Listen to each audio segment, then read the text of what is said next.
یمنی حوثیوں کے بحریہ احمر میں تجارتی بحری جہازوں پر حملوں نے امریکہ، برطانیہ اور اسرائیل کو مشکل میں ڈال دیا ہے۔ یمن میں حوثی اہداف کو تباہ کرنے کا ارادہ رکھنے والے امریکہ، آسٹریلیا، بحرین، کینیڈا اور ہالینڈ کی بین الاقوامی ٹاسک فورس کے لیے فتوحات حاصل کرنا کوئی آسان کام نہیں ہے۔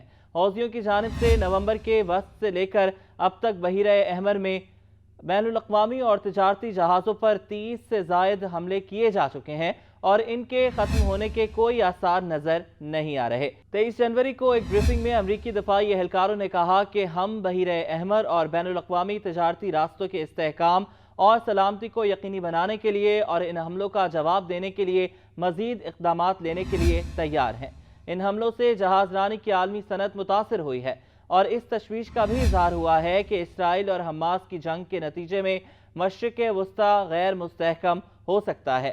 لیکن سوال یہ پیدا ہوتا ہے کہ کیا امریکہ ایک ایسے گروپ کے خلاف فتح حاصل کر سکتا ہے جس کے خلاف سعودی عرب تقریباً ایک دہائی تک لڑتا رہا لیکن ناکام رہا۔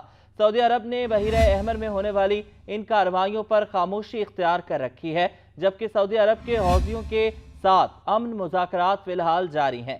امریکہ اور برطانیہ کی جانب سے یمن پر کیے گئے حملوں سے قبل سفارتی کوششوں سے بحیرہ احمر میں صورتحال کو بہتر کرنے کی کوشش کی گئی، لیکن اس میں کامیابی حاصل نہیں ہو سکی۔ یمن کے لیے امریکہ کے خصوصی ایلچی ٹم لینڈ ریکنگ کا کہنا ہے کہ یہ افسوسناک ہے کہ صورتحال اس نہج پر پہنچ گئی ہے۔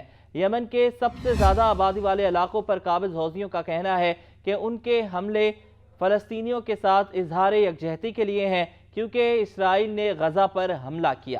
حوثی جنگجو سعودی عرب کے ساتھ جاری جنگ میں یہ ثابت کر چکے ہیں کہ وہ ایک خود مختار ریاست کی فوج کا سامنا کرنے کی صلاحیت رکھتے ہیں۔ ایرانی حمایت کی بدولت وہ ایک خستہ حال بغاوت سے ایک باقاعدہ تربیت یافتہ لڑاکا فورس میں تبدیل ہو چکے ہیں، جن کے پاس جدید جنگی آلات حتیٰ کہ ہیلی کاپٹرز بھی ہیں۔ اٹلانٹک کاؤنسل کے ولیم ویشلر نے کہا کہ حوثی مزاحمت کے دو حصے ہوتے ہیں، ایک ارادہ، دوسرا صلاحیت ہے۔ کوئی بھی یہ نہیں سوچ سکتا کہ وہ حوثیوں کی ہمت کو توڑ سکتے ہیں، لیکن ایک خیال یہ ہے کہ ان صلاحیتوں کو ختم کیا جا سکتا ہے۔ حالانکہ حوثی لمبے عرصے سے ایک بڑے مخالف گروپ سے لڑنے میں کامیاب رہے، لیکن امریکہ اور بین الاقوامی اتحادیوں سے مقابلہ بالکل الگ معاملہ ہے۔ ان کی مشترکہ طاقت، حکمت عملی اور تجربہ سعودیوں سے کہیں زیادہ ہے۔ تجزیہ کاروں کے سامنے اب سوال یہ ہے کہ امریکہ اس جنگ میں کس حد تک ملوث ہونا چاہے گا۔ تجزیہ کاروں کے مطابق امریکہ کے پاس بے پناہ طاقت ہے، لیکن اسے احتیاط کے ساتھ استعمال کرنے کی ضرورت ہے۔ تجزیہ کاروں کے مطابق امریکہ یمن پر حملہ کرنے اور حکومت کو تبدیل کرنے جیسی چیزوں کی بات نہیں کر رہے ہیں، جیسا کہ وہ ماضی میں کرتا آیا ہے۔ متحدہ عرب امارات کے عہدیداروں کا بھی کہنا ہے کہ اگر ایسے آپ حوثیوں کو صرف چھیڑیں گے تو یہ چیزیں رکنے والی نہیں ہیں۔ آپ کو ایسی مؤثر فوجی کارروائی کرنی پڑے گی جو حوثیوں کے لیے خلیج میں جہازوں کو ہراساں کرنے اور حملہ آور کرنا اگر ناممکن نہیں تو کم از کم مشکل بنا دے۔ جیمز گورڈن فوگو امریکی بحریہ کے ایک ریٹائرڈ ایڈمرل ہیں اور اب سینٹر فار میری ٹائم اسٹریٹجی سے وابستہ ہیں۔ وہ یورپ اور افریقہ میں امریکی بحری افواج کے سابق کمانڈر بھی رہے ہیں۔ ان کا کہنا ہے کہ عین ممکن ہے کہ یہ سارا معاملہ ایرانی اثر و رسوخ کے خلاف ایک بڑی کارروائی میں تبدیل ہو جائے گا، اور یہ ایک ایسا سوال ہے کہ جس پر انتظامیہ اب تک عوامی سطح پر کھل کر بات نہیں کر رہی، مگر یقیناً وہ اس کے بارے میں سوچ ضرور رہے ہوں گے۔ انہوں نے اس سلسلے میں خلیج عرب میں 1980 سے 1988 تک ٹینکر جنگوں کے بارے میں حالیہ میڈیا بریفنگ کی یاد دلائی۔ ایران کی جانب سے جہاز رانی والے ٹینکروں پر حملے کے بعد امریکہ نے ایرانی بحریہ پر حملہ کر دیا تھا۔ ایڈمرل فوگو نے اس کا موازنہ USS کول پر حملے سے کیا، جسے اکتوبر 2000 میں یمن میں دھماکے سے اڑا دیا گیا تھا۔ اس کے نتیجے میں 17 امریکی ملاح ہلاک ہو گئے تھے۔ ایڈمرل فوگو شاید اپنے ان جذبات کی عکاسی کرنے کی کوشش کر رہے تھے جس کے تحت ان کو لگتا ہے کہ اس ضمن میں فوجی کارروائی ضروری ہے۔ اسٹیون اے کک اس بات سے متفق دکھائی دیے۔ انہوں نے کہا کہ نیویگیشن کی آزادی امریکہ کا بنیادی مفاد ہے اور اس طرح کے کسی گروپ کو اس علاقے میں اپنی طاقت قائم کرنے کی اجازت دینا بہت خطرناک ہو سکتا ہے۔ ایران حوثیوں کو اسلحہ اور مالی امداد فراہم ضرور کرتا ہے، لیکن ان پر تہران کا براہ راست کنٹرول نہیں ہے۔ تجزیہ کاروں کے مطابق حوثی خود امریکہ دشمنی اور اسرائیل مخالف پالیسیوں پر آئے ہیں۔ انہیں ایرانیوں نے اس سمت میں اکسایا نہیں تھا، تو اس کا مطلب یہ ہے کہ وہ ایران کی تخلیق نہیں ہے۔ یہ ایک طرح کی ہم خیال انجمن ہے حوثی ایران کے لیے ایک مؤثر کردار ادا کرتے ہیں جو ایران کو اس قابل بناتا ہے کہ وہ امریکہ کے ذریعے اسرائیل پر دباؤ ڈال سکتا ہے۔ ایران کو امید ہے کہ بین الاقوامی برادری اور امریکہ اس خدشے کے پیش نظر کہ یہ تنازعہ مزید شدت اختیار کر جائے گا کہ وہ اسرائیل پر کسی قسم کی تصفیہ مسلط کرنے پر مجبور ہو جائیں۔ ماہرین کے مطابق امریکی صدر جو بائیڈن کی یمن کے بارے میں سامنے آنے والی حکمت عملی سے لگتا ہے کہ ان کا مقصد حوثی جنگجوؤں کو کمزور کرنا ہے، مگر یہ پالیسی اس گروپ کو شکست دینے یا حوثیوں کے مرکزی سرپرست ایران سے براہ راست مقابلہ کرنے کی بات نہیں کرتی۔ امریکی حکمت عملی محدود فوجی کارروائیوں اور پابندیوں پر مشتمل ہے۔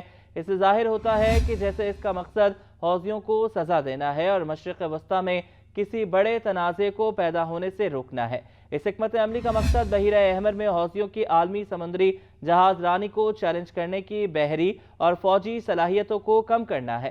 امریکہ کے خصوصی ایلچی برائے یمن ٹم لینڈ ریکنگ نے بھی اس بات پر زور دیا ہے کہ یہ جنگ کوئی وسیع پیمانے کا تصادم نہیں ہے، یہ صرف حوثیوں کی جہازوں پر حملہ کرنے کی صلاحیت ختم کرنے کے لیے ہے۔ پینٹاگون کا کہنا ہے کہ 11 جنوری سے شروع ہونے والی امریکی کارروائیوں کے بعد سے یمن میں حوثیوں کے 25 سے زائد میزائل لانچنگ اور تعیناتی کی تنصیبات اور 20 سے زائد میزائلوں کو تباہ کیا جا چکا ہے۔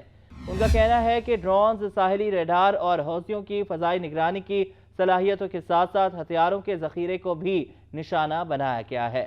ٹم لینڈ ریکنگ نے کہا کہ حوثی شاید اس جنگ میں ملوث ہونا چاہتے ہیں یا وہ شاید یمنی عوام کو یہ باور کرانا چاہتے ہیں کہ وہ نہ صرف فلسطینی عوام کے ساتھ بلکہ مغرب کے خلاف بھی کھڑے ہیں۔